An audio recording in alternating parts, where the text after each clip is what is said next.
ये टाइम्स पत्रिका के 1937 फरवरी संस्करण का कवर पेज है। उस संस्करण की कवर स्टोरी हैदराबाद के निजाम मीर उस्मान अली खान के बारे में थी, जो उस समय दुनिया के सबसे अमीर व्यक्ति थे। वे दुनिया के अब तक के चौथे सबसे अमीर व्यक्ति हैं। 1947 में जब भारत आजाद हुआ तो भारत की सालाना आमदनी $1 अरब थी, जबकि निजाम की संपत्ति उस वक्त $2 अरब थी। निजाम द्वारा शासित हैदराबाद उस समय भारत की सबसे प्रमुख रियासत थी। हैदराबाद के पास न केवल सेना और मुद्रा थी, बल्कि उनकी अपनी दूरसंचार नेटवर्क, रेलवे और यहां तक कि एक एयरलाइन भी थी। हैदराबाद स्पष्ट रूप से भारतीय राज्यों में सबसे धनी था और भारतीय संघ में शामिल होने के लिए हिचकिचा रहा था। रियासत को केवल 150 घंटे में भारत के साथ एकीकृत कर दिया गया था। ये वीडियो ऑपरेशन पोलो के जरिए हैदराबाद को भारतीय संघ का हिस्सा बनाने की रोमांचक कहानी बताता है।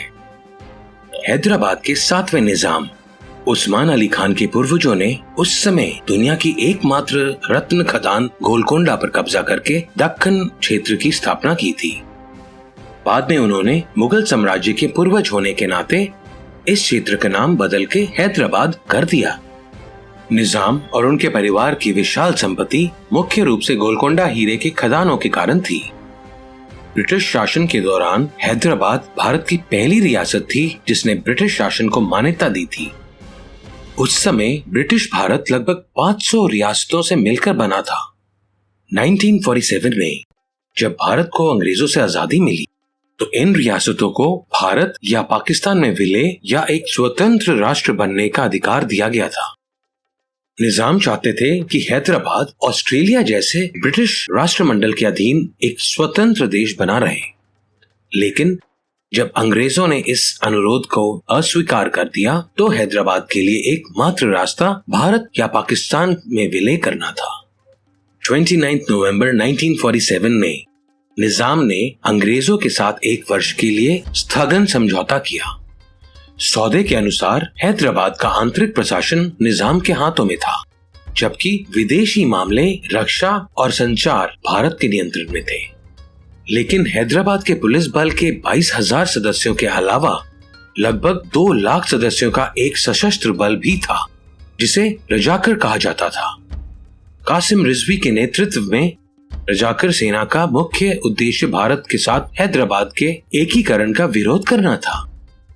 चूंकि रजाकर भारत के साथ हैदराबाद के मिलन का कड़ा विरोध करेंगे, इसीलिए निजाम ने इसके बजाय पाकिस्तान में शामिल होने का फैसला किया। हालांकि रजाकरों के पास कोई उचित प्रशिक्षण या हथियार नहीं थे, इसीलिए उन्होंने हथियार और प्रशिक्षण सुरक्षित करने के लिए पाकिस्तान के साथ गठबंधन किया। कहने की जरूरत नहीं है कि ये स्टैंड स्टिल समझौते की धाराओं का घोर उल्लंघन था। जल्द ही भारत ने महसूस किया कि हैदराबाद विदेशी राष्ट्रों से हथियार आयात करके और रजाकर सेना में अधिक पुरुषों की भर्ती करके युद्ध की तैयारी कर रहा था। हैदराबाद पाकिस्तान के जरिए पश्चिमी देशों से करीब 6 लाख राइफल और 3 लाख मशीन गन हासिल करने की कोशिश कर रहा था। इसे महसूस करते हुए भारत ने लंदन में तत्कालीन उच्चायुक्त वीके कृष्णा मेनन को उचित जवाबी कदम उठाने के लिए नियुक्त किया। चतुर कूटनीतिक युद्धाभ्यास के माध्यम से उन्होंने ये सुनिश्चित किया कि हैदराबाद को किसी भी विदेशी राष्ट्र से कोई सैन्य समर्थन न मिले। लेकिन निजाम चाहता था कि हथियारों की तस्करी किसी भी कीमत पर की जाए। जमीन या समुद्र के रास्ते हैदराबाद तक हथियार लाना संभव नहीं था, क्योंकि वे भारत से घिरा हुआ था।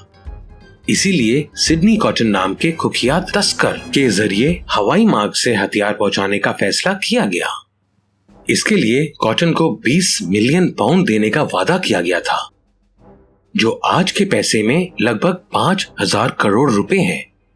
कॉटन ने इस उद्देश्य के लिए 5 सेकेंड हैंड एवरो लैंकेस्ट्रियन एरोप्लेन खरीदे।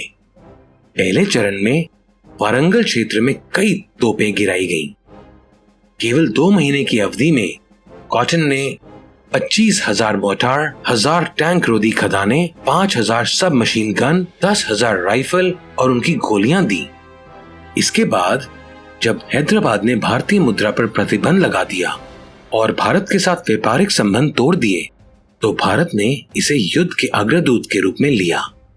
भारत ने यह भी पाया कि हैदराबाद को एक स्वतंत्र राष्ट्र घोषित करने के लिए उन्हें प्रभावित करने के लिए ब्रिटेन में भारी मात्रा में धन खर्च किया जा रहा था।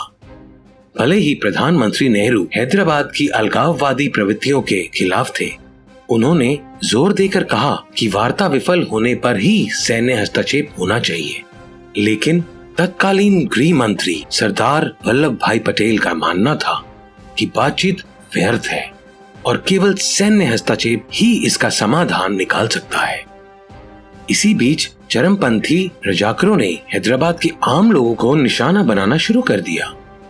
यद्यपि उस समय लूटपाट, हत्या और आगजनी प्रचलित थी, निजाम रजाकर सेना की ताकत के कारण हस्तक्षेप करने से हिचकिचा रहे थे।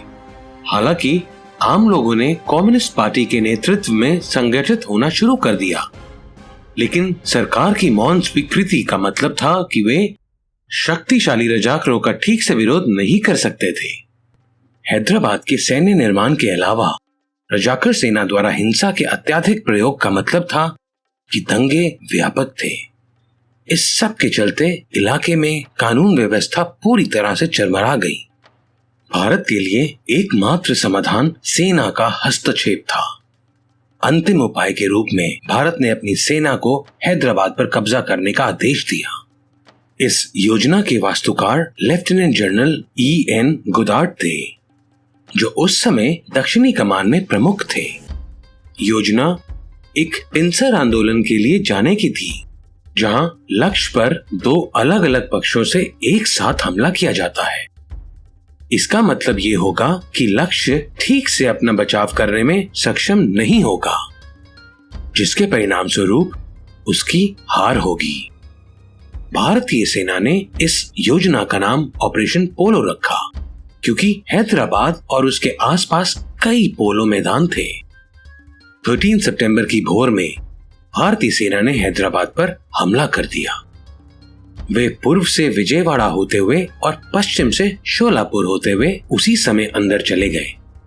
इनके अलावा सेना ने भारत और हैदराबाद के बीच सीमा चौकियों पर भी छोटे छोटे समूह में पट कर हमला कर दिया। भारतीय सेना के चौतरफा हमले से रजाकर हतप्रभ रह गए और जवाबी कार्रवाई तक न कर सके। भारतीय सेना ने उनका पीछा किया और पूर्व और पश्चिम से हैदराबाद शहर में सफलतापूर्वक प्रवेश किया। तथ्य ये है कि रजाकर सेना के पास प्रशिक्षण के लिए या यहाँ तक कि नए हथियारों से परिचित होने के लिए भी बहुत कम समय था, जिससे भारतीय जीत में तेजी आई। रजाकरों की हार के साथ हैदराबाद ने 17 सितंबर को भारत के सामने आत्मसमर्पण कर दिया। ऑपरेशन केवल 150 घंटे तक चला। उसके साथ ही निजाम हैदराबाद को भारत में मिलाने के लिए तैयार हो गए।